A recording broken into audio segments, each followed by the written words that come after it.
Ada satu pohon namanya pohon Sahabi di Yordania. Pohon yang menjadi saksi pernah berteduhnya Nabi kita Muhammad sallallahu alaihi wasallam dan rombongannya paman Abu Talib. Ada seorang pendeta di masa itu namanya Buhaira atau Bahira. Ada yang menyebut Bahira, ada yang menyebut Buhaira. Dia adalah seorang ahli kitab. Dan ini yang kita dapati dalam sejarah buku-buku Islam, buku sejarah Nabi kita Muhammad sallallahu alaihi wasallam.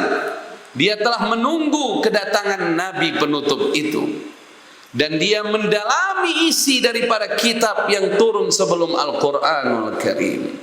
Ciri-ciri akan kenabian Nabi kita Muhammad sallallahu alaihi wasallam, hingga pada suatu di masa di mana saat itu siang hari, terik sekali dan panas sekali matahari, akan tetapi dia melihat ada satu rombongan yang berbeda dengan rombongan yang lain.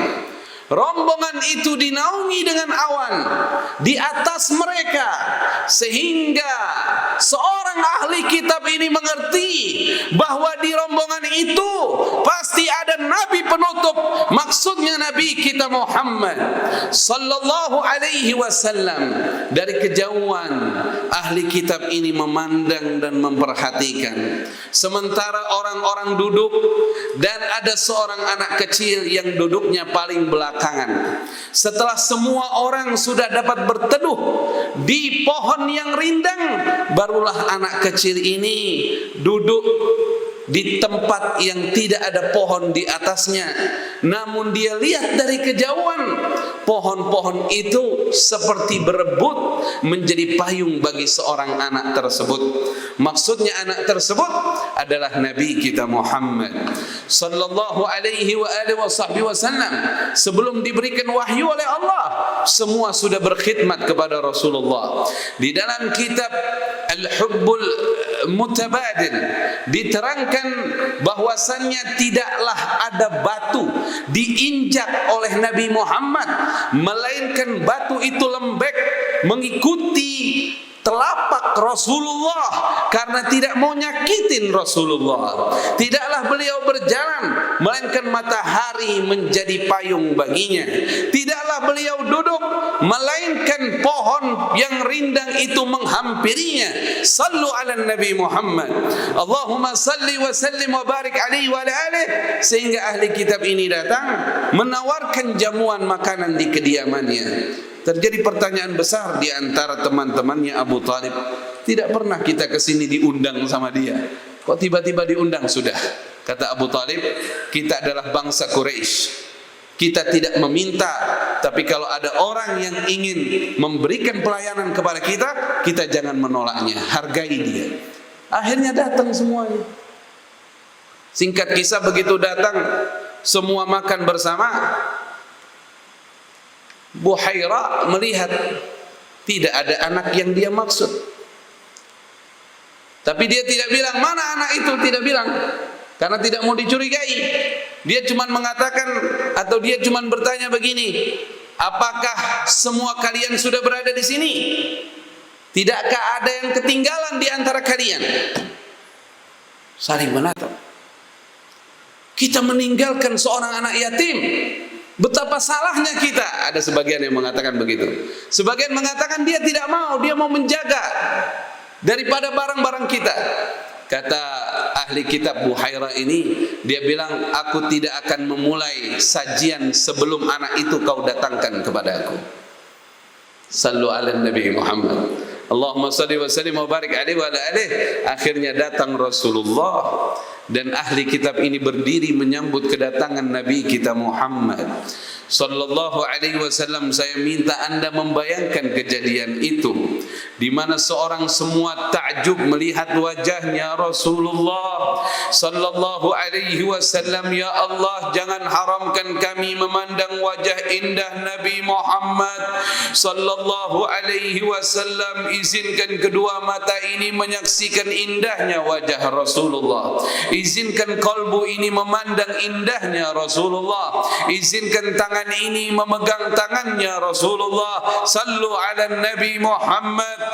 Allahumma salli wa sallim wa barik alaihi wa ala alihi. Kemudian Buhairah mengatakan, duduklah kau di sebelahku, wahai anak yang baik. Duduk di sebelahnya Buhairah. Dan Buhairah mengizinkan mereka semua makan. Buhairah memperhatikan betul Nabi kita Muhammad sallallahu alaihi wasallam. Rasulullah tidak mencicipi makanan kecuali semua telah mencicipinya. Dan ini adalah bagian dari akhlak mulia Nabi kita Muhammad. Allahumma salli wa sallim wa barik alaihi wa ala alihi. Para sahabat itu kalau duduk dengan Rasulullah, Rasulullah sibuk nyuapin fulan bin fulan, nyuapin fulan bin fulan, nyuapin radhiyallahu taala anhu, nyuapin radhiyallahu taala anhu. Dan setelah semua disuapi oleh Nabi, baru Nabi memakannya. Sallu ala Nabi. Allahumma salli wa sallim wa barik alaihi wa ala alihi. Wa ma arsalnaka illa rahmatan lil alamin. Mereka orang-orang yang mencela Rasulullah, mereka belum mengenal Rasulullah. Andaikan mereka mengenal Rasulullah, mereka tidak akan pernah sanggup mencela Nabi kita Muhammad sallallahu alaihi wasallam. Hai umat Islam, saatnya kalian bangkit, terangkan siapa Nabi Muhammad. Saatnya kalian semangat, ceritakan tentang Nabi Muhammad. Saatnya tidak ada majlis satupun yang kita duduk bersama siapapun, melainkan kita menceritakan Nabi Muhammad sallallahu alaihi wasallam. Bagaimana cara mencela orang baik? Bagaimana cara mencela orang yang baik padamu? Bagaimana cara mencela orang yang sangat ganteng wajahnya? Bagaimana cara mencela orang yang paling bagus keturunannya? Dan itu semua ada pada Nabi kita Muhammad sallallahu alaihi wasallam. Dan konsekuensinya, siapapun yang mencela Rasulullah terhina hidupnya di dunia dan di akhirat. Dicabut darinya keberkahan rizki. Dan apa yang terjadi saat sekarang ini, terjadi pergerakan yang luar biasa. Ada barang yang tidak laku dari suatu negara diakibatkan karena adanya oknum-oknum di negara tersebut yang mencela Nabi kita Muhammad sallallahu alaihi wasallam. Dan ini hukuman dari Allah. Dan kaum muslimin, bagi saya dan antum-antunna semua, ini adalah momen besar memperkenalkan Rasulullah sallallahu alaihi wasallam lewat akhlakmu yang mulia, lewat budi pekertimu yang mengikuti Rasulullah. Dan tidaklah kau berbicara dengan siapapun, melainkan selipkan dalam pembicaraanmu tentang Nabi Muhammad sallallahu alaihi wasallam. Bicara bisnis mesti ada bicara Rasulullah di situ. Bicara ekonomi harus ada bicara Nabi Muhammad di situ. Bicara politik harus ada bicara Nabi Muhammad di situ. Bicara apapun harus ada Nabi kita Muhammad. Sallu ala Nabi. Allahumma salli wa sallim wa barik alaihi wa ala alihi.